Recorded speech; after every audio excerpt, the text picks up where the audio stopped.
Hi, I'm Kayla Whitworth from Therapeutic Associates, and so this video that we're doing today is designed for runners. So I'm going to show you, or actually Justin, my athlete here, is going to show you some exercises, both a warm-up and then some core strengthening and glute strengthening exercises that can help augment your current running program. So the first warm-up that we're going to do puts you through multiple different positions that runners have to go through for normal running gait. So the first phase of this warm-up is you're going to do a single leg lift, followed by a forward T squat, followed by a lunge. And repeat.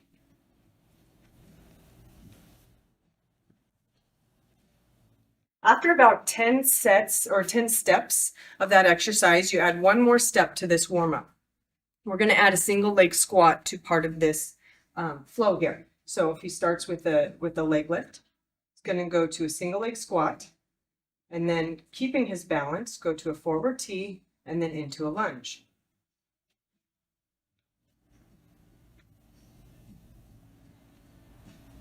So you can see this is both a combination of bringing you through hip flexion, hip extension, maintaining balance in kind of a dynamic motion.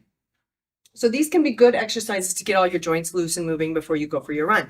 You can follow this series up with whatever run you're currently doing, whether it be a short run, a long run, etc. If you're new to running, a good idea is to do a run walk program, running 3 minutes on, 1 minute off. Whatever you choose to do, I would do that after this workout. And then following your run, it's a good idea to do core. If you have a strong core, you have strong extremities to push from, which keeps you safe and free of injury as you continue to progress your running. So Justin again is going to demonstrate those exercises for us. The first one is a side plank from his knees. Oh, I'm sorry, I'm switching it up.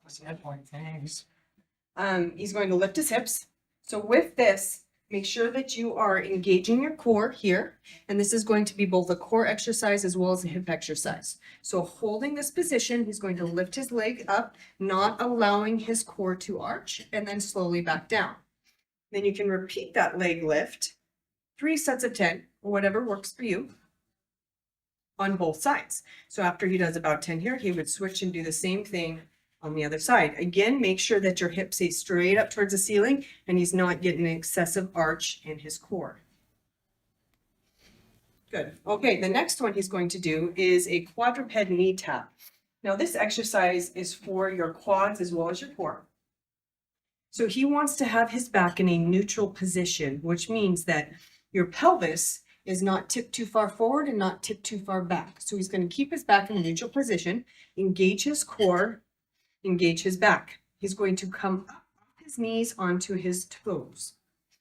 From this position here, you want to only move from those last low back joints, okay? He's going to tap one knee down to the ground and then rotate slow and controlled, keeping his core tight and maintaining most of that motion through the very low part of his back. This is going to work your core. It's also going to work your quads. Again, you can repeat that 1 to 2 or 2 to 3 sets of 10. Whatever feels comfortable with that. Okay, the last one is a glute march. So a bridge march where he's lying on his back. Again, engaging his core, lifting his hips up to the ceiling. Now with this exercise, make sure you're using your glutes. If you're not using your glutes, sometimes people have a tendency to have their hamstrings cramp. So if he maintains his core tight, his glutes tight, he's going to lift one leg up and then slowly rotate, or alternating legs. Make sure that your pelvis is staying stable so it's not rocking back and forth. In order to do that, you have to maintain a nice, stable, strong core. And again, you can repeat this a couple sets of 10 on either side.